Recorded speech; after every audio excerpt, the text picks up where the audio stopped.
Amen. Zizolo zizina ndizabwino. Amen. Nali kumaliro kugona kwambala tuhali. Ulalikira yamadusa kanya timbale wanasazika.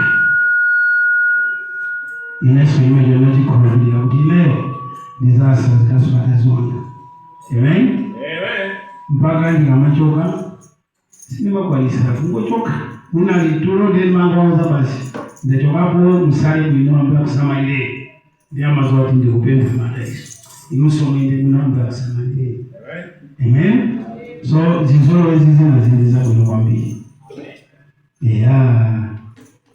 Amen. Amen. Iwe mendi mbele ndi ambukoso umakodiji. Zizolo ezizina ngati zokusa kumandiza bwino. Amen. Amen.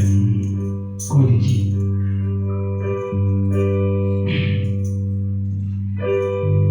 Yesu benzi yao chima, Yesu ndikonda ine, inasama ndikwanira, Yesu